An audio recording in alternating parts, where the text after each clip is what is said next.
Hello, welcome to Hijab Mode.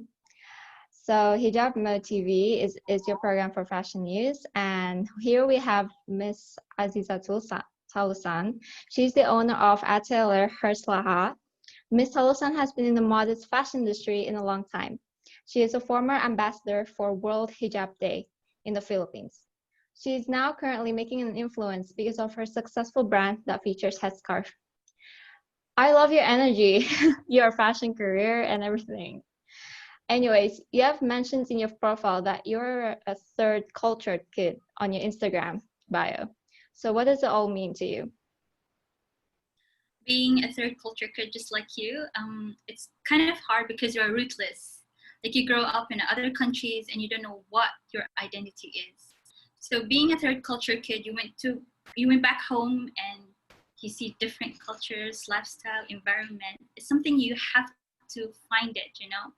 So being a rootless from me, I found finally my identity, and that is the place that I have to embrace. And especially now, I'm in Bangsamoro place in my hometown. Yeah, of course.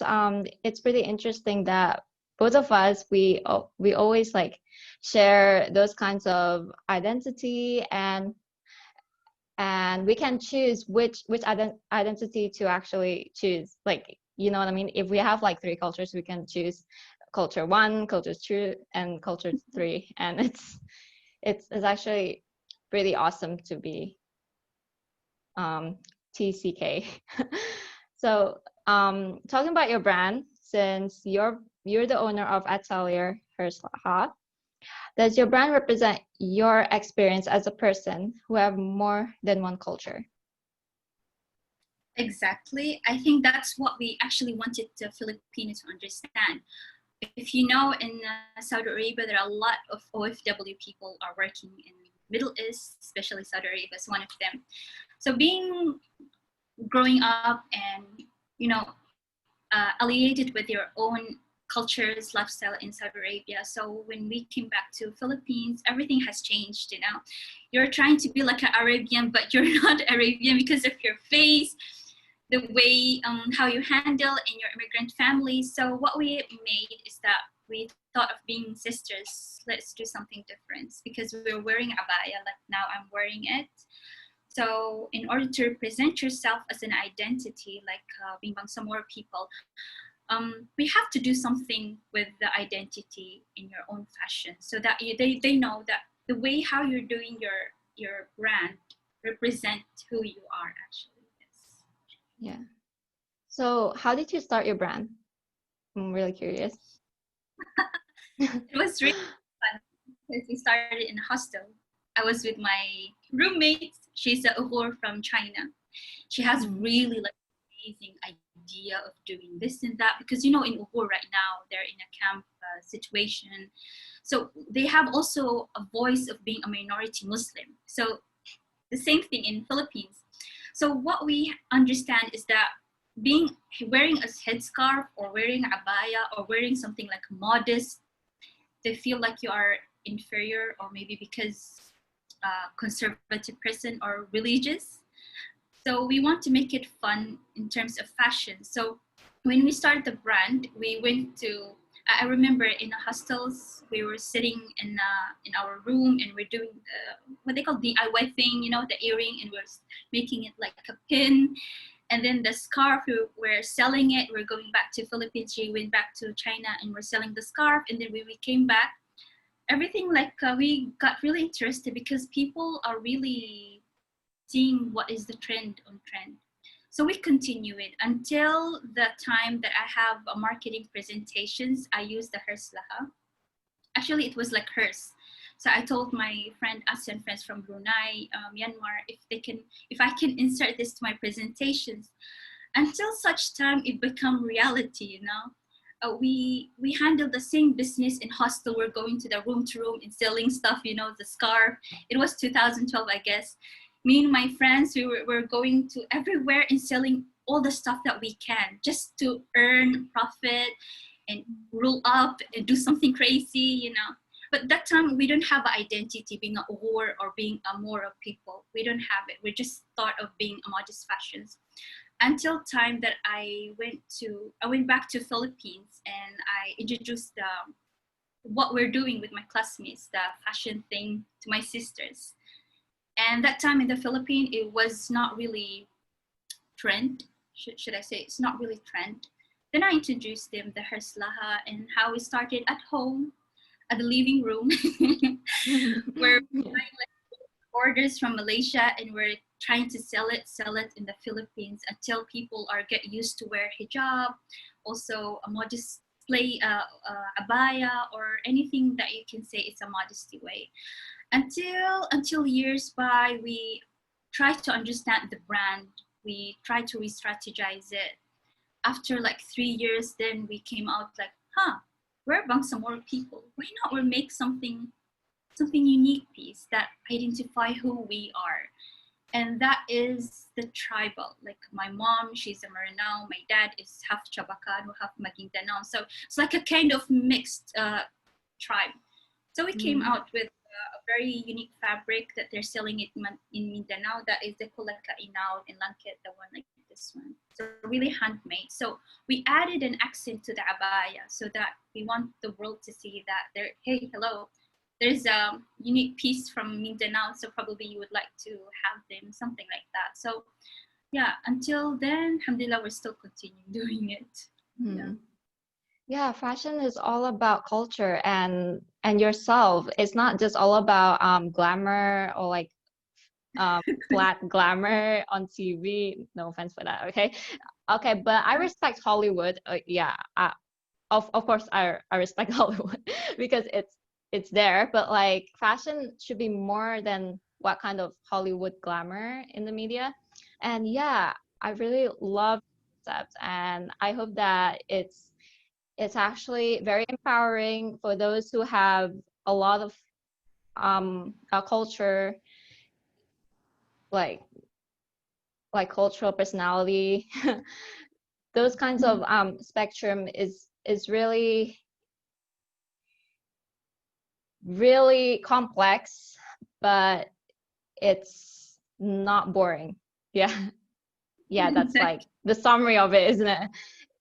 Yeah, even though it's really hard to explain for most people who have more than one culture. So there will be other international designers from other countries who are joining.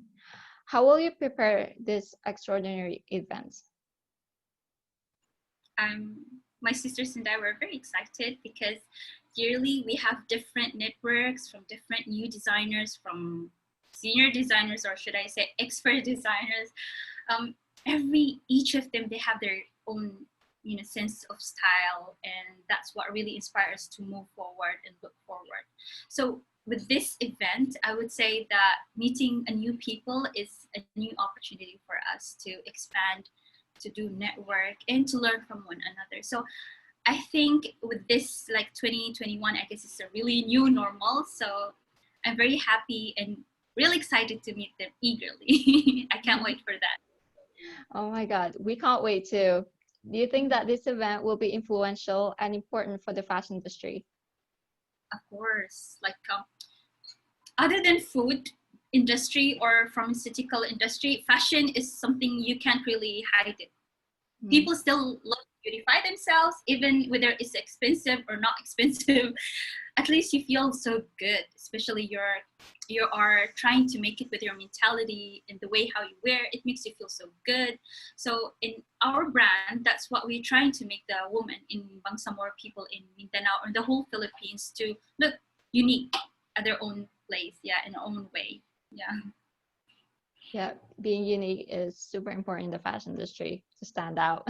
Not really for some people, but yeah, just to actually make it more fun. Um, so what does a good design mean to you? Since we were talking about design and how you blend those cultures and the concepts. We have a visions and missions in Laha. The design means to us is how you bring the piece to your client, how you make them feel so special when they wear, especially when we produce abaya, this kind of abaya. If you buy from us or you order a customized abaya, we will never produce the same abaya. It's like Aviana abaya, Aviana abaya. That's how exclusive our abaya. It's very limited. If you're like other clients are ordering the same way, we cannot do the same copy as that because they have their own signature. But we can alter creatively way in a way that it can be expressed themselves. Yeah. So in each pieces we make, it's something very important for us. It has its own story line.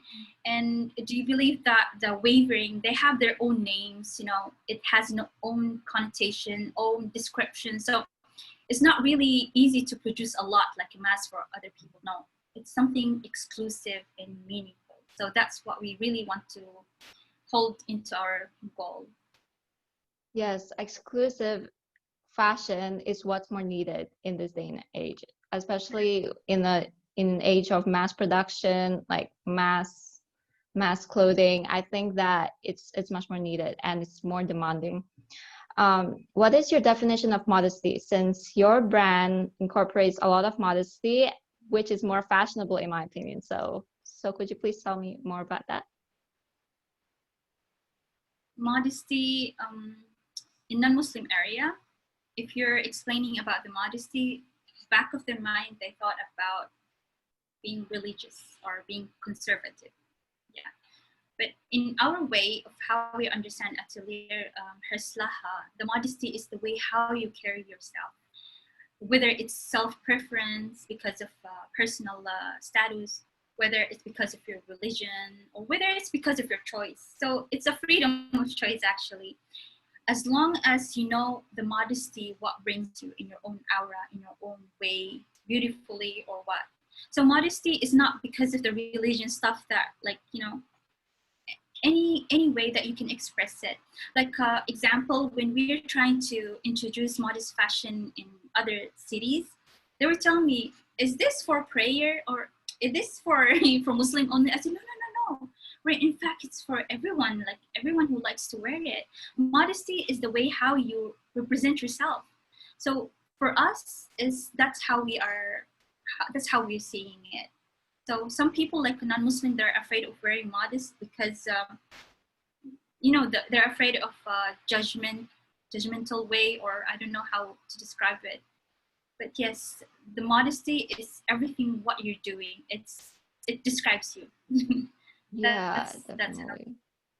Yeah, definitely. Modesty is actually your way of life, and you being persistent, and you're trying to be careful of the decisions you make. I just believe that there's a stereotype or connotation that modesty is conservative and everything, but I don't think that you really need to be more conservative to be modest. I think modesty, it's selecting your kind of life, being selective. I mean, making your own choices, but in a careful manner. And I think that, yeah, we need to change the connotation of what modesty is. So you're on that. How would this event contribute to your country, actually? It's big. It's really big. I'm very personally, I'm very proud of Modest Fashion Manila because they initiate this.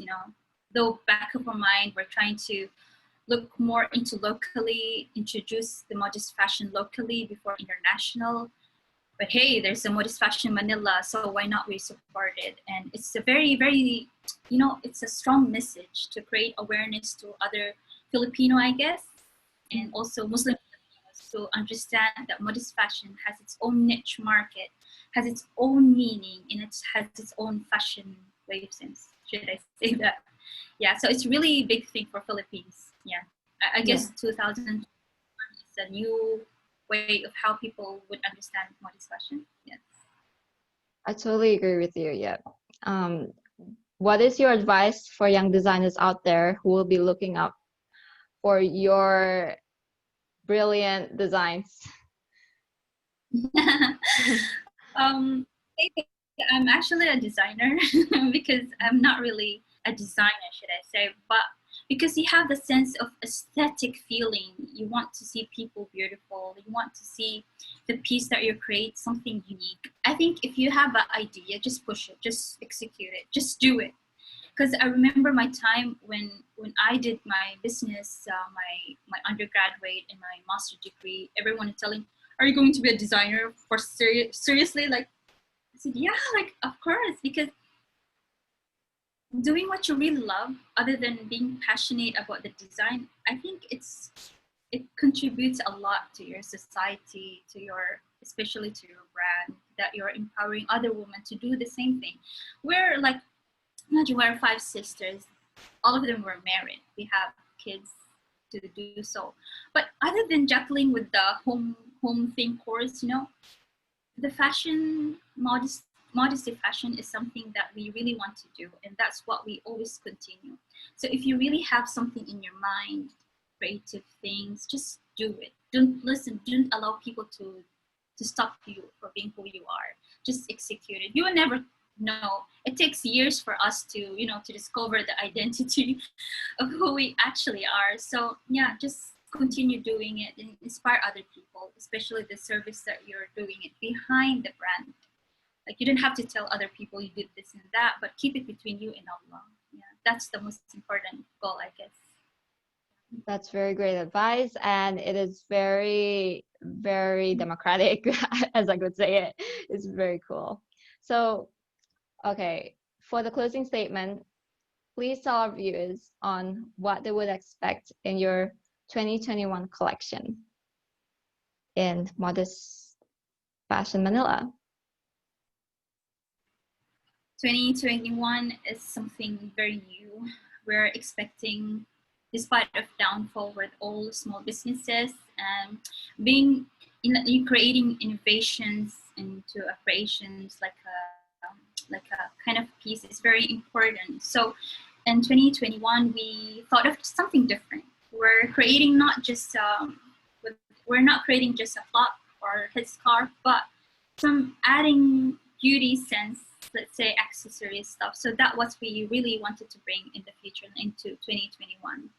Yeah, so I can't wait to collaborate with other small brands in the Philippines, especially the local, in a sustainable way, in ethical way. So that's what we learned from 2020. So I hope this 2021 can give us more energy to make and recap with what we have done in this year. Yes. Thank you very much, Azizah Talusan. And thank you for contributing to this interview in Modest Fashion Manila as well, and also Hijabmode TV. Thank you very much. Salam. Thank you. Thank you, Sarah.